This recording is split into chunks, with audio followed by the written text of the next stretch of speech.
week on Monday, isn't it? It all gets underway. As we see more and more kind of enthusiasm, it's infectious, isn't it? It was like the Euros. It's just, it builds and builds and builds. Yeah, necessarily it's been downbeat, isn't it? Of course. You just haven't seen that much. The athletes haven't been there. No. It's been complicated. And the coverage will be very different, but enthusiastic nevertheless. Find out what's happening in terms of news, travel and weather wherever you are. We'll see you shortly.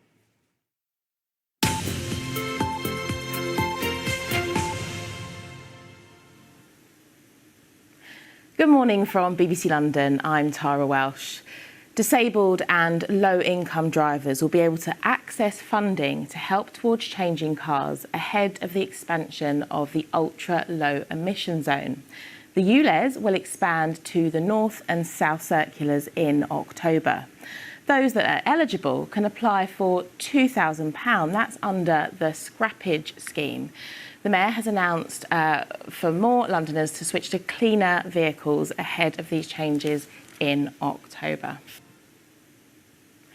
Good morning from BBC London. I'm Tarah Welsh.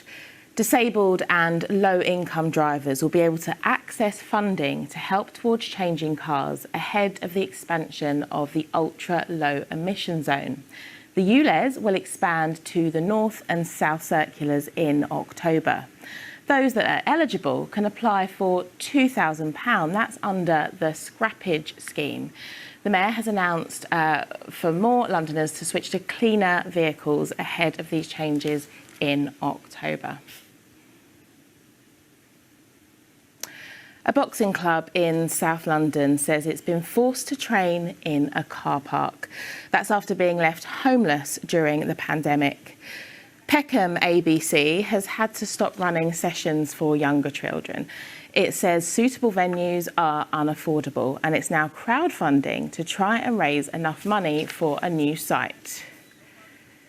It makes me proud in a way that the kids turn up week in, week out and that they're happy. They don't need materialistic things like that's the biggest problem in sport, in especially boxing. A lot of clubs have had to fold under that pressure of where's the money coming from. As part of a drive to get more people vaccinated, over the weekend there'll be pop-up sites in some very unusual places. Starting from this evening, jabs are going to be available at the Tate Modern and at the Oval.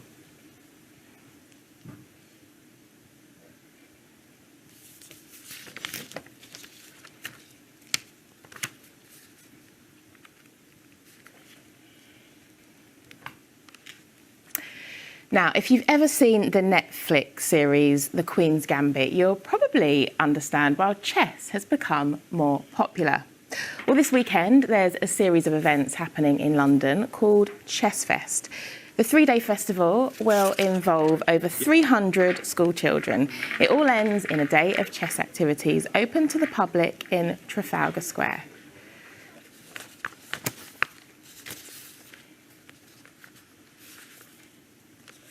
Now let's take a look at the tube map now, and there's a good service on all lines this morning, except on the Waterloo and City lines, which has been closed because of the pandemic.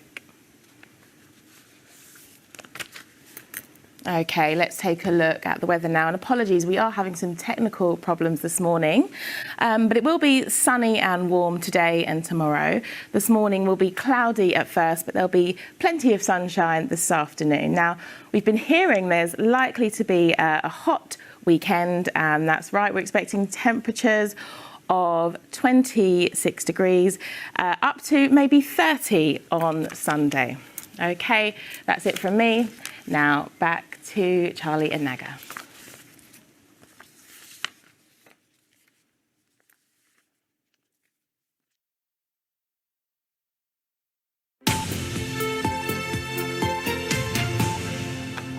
Good morning. You're watching Breakfast with Charlie States and Naga Manchetti. Let's have a look at what's coming up for you on Breakfast this morning. To fly count.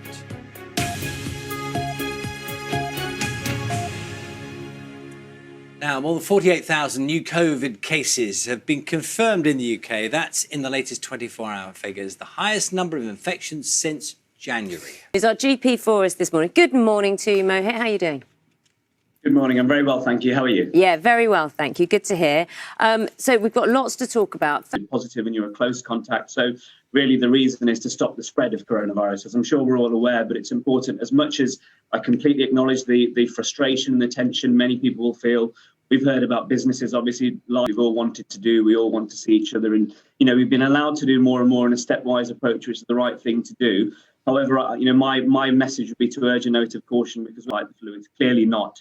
So again, just with that note of caution, people being careful. But as you mentioned, we are now significantly vaccinated and these complications do seem to affect those who are more severely affected by COVID. Really to be as careful as possible because you don't want to gamble with your health regardless of your age. Of course. Dr. Mohit Mandirata, have a lovely day. Always good to talk to you. Thanks. Thank you, and you as well. So time is 6:36. Mike's ready with the sport. I rather like the image you have behind you there. It's like the cover of a novel or something, isn't it? I was thinking an album cover or a tour poster. Coming to a golf course near you soon. It's the Fleetwood and Rose Show.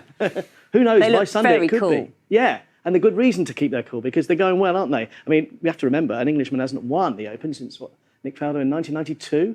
Yeah. Certainly not in England yet, exactly. So trying to end this wait, they're in with a chance, an exciting first day at the Open. Amy Winehouse's mother, Janice, is going to talk to us about a new BBC documentary which is marking the 10th anniversary of the singer's death. An unseasonably cold and wet spring has been bad news for butterflies. Naturalist Chris Packham joins us to explain how we can help by taking part in this year's Big Butterfly Count.